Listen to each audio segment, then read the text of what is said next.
اعوذ باللہ من الشیطان الرجیم، بسم اللہ الرحمن الرحیم۔ آپ سب کو میری طرف سے السلام علیکم ورحمۃ اللہ وبرکاتہ۔ میرے تمام بہن بھائی جن کے سامنے سے یہ ویڈیو گزر رہی ہے، آپ سب کے سامنے سورۃ النازعات کا ترجمہ آپ سب کی سماعتوں سے گوش گزار کرنے لگی ہوں، تو آپ سب سے التماس ہے کہ آپ اس کو زیادہ سے زیادہ شیئر کیجیے تاکہ اس کو سننے والے بھی اس سے استفادہ حاصل کر سکیں اور ہمیں اللہ تعالیٰ اس کا ثواب عطا فرمائے۔ جزاک اللہ۔ اعوذ باللہ من الشیطان الرجیم، بسم اللہ الرحمن الرحیم۔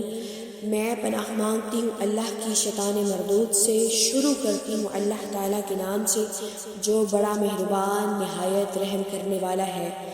والنازعات غرقا، سورۃ نازعات کا ذکر ہو رہا ہے تو میں آپ سب کے سامنے اسی کی ترجمے کو پیش کر رہی ہوں۔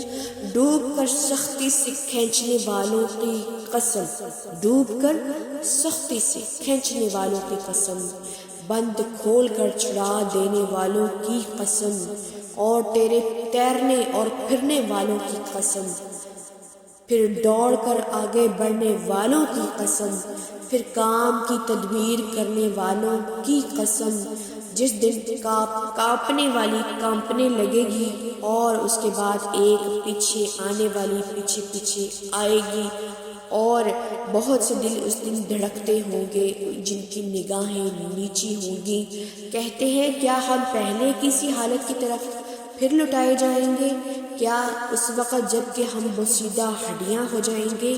کہتے ہیں کہ پھر تو یہ لوٹنا نقصان دہ ہے۔ معلوم ہونا چاہیے وہ تو صرف ایک خوفناک ڈانٹ ہے کہ جس کے ظاہر ہوتے ہی وہ ایک دم میدان میں جمع ہو جائیں گے۔ کیا موسیٰ علیہ السلام کی خبر تمہیں نہیں پہنچی جب کہ انہیں ان کے رب نے پاک میدان طوا میں پکارا کہ تم فرعون کے پاس جاؤ، اس نے سرکشی اختیار کر لی ہے، اس سے کہو کہ کیا تم اپنی درستگی اور اصلاح چاہتا ہے، اور یہ کہ میں تجھے تیرے رب کی راہ دکھاؤں تاکہ تو اس سے ڈرنے لگے۔ بس اسے بڑی نشانی دکھائی تو اس نے جھٹلایا اور نافرمانی کی، پھر پلٹا دوڑ دھوپ کرتے ہوئے، پھر سب کو جمع کر کے پکارا، تم سب کا رب میں ہوں۔ تو سب سے بلند اور بالا اللہ نے بھی اسے آخرت کے اور دنیا کے عذاب میں گرفتار کر لیا۔ بے شک اس میں اس شخص کے لیے عبرت ہے جو ڈرے۔ کیا تمہارا پیدا کرنا زیادہ دشوار ہے یا آسمان کا؟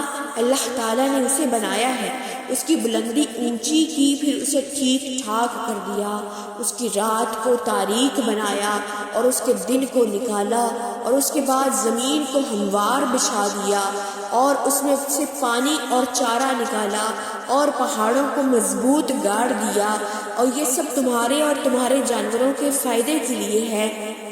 بس جب وہ بڑی آفت قیامت آ جائے گی جس دن کا انسان اپنے کیے ہوئے کاموں کو یاد کرے گا اور ہر دیکھنے والوں کے سامنے جہنم ظاہر کی جائے گی، استغفر اللہ، جس شخص نے سرکشی کی ہوگی اور دنیاوی زندگی کو ترجیح دی ہوگی اور اس کا ٹھکانہ جہنم ہے۔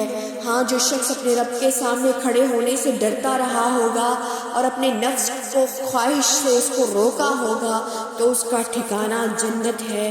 لوگ آج سے قیامت کے واقعہ ہونے کی وقت دریافت کرتے ہیں، آپ کو اس کے بیان کرنے سے کیا تعلق ہے؟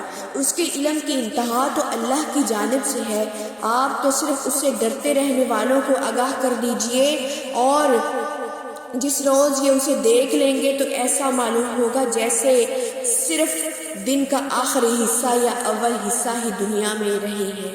صدق اللہ العظیم۔ آپ سب کے سامنے میرے ترجمے کو آپ سب کی سماعتوں سے گزارا۔ اللہ تعالیٰ اس ترجمے کو ہم سمجھ کر اس پر عمل کرنے کی اللہ ہم سب کو توفیق عطا فرمائے، اور ہم سب کو سے اللہ تعالیٰ دنیا میں بھی راضی رہے اور آخرت کی منزلیں بھی ہماری آسان ہوں، اور جتنا ہو سکے اس ترجمے کو سب کے سامنے شیئر کیجیے تاکہ اللہ تعالیٰ کا خوف ہمارے دلوں میں پیدا ہو اور اللہ تعالیٰ ہم سب سے راضی ہو۔ جزاک اللہ خیر، فی امان اللہ، سلامت رہیں۔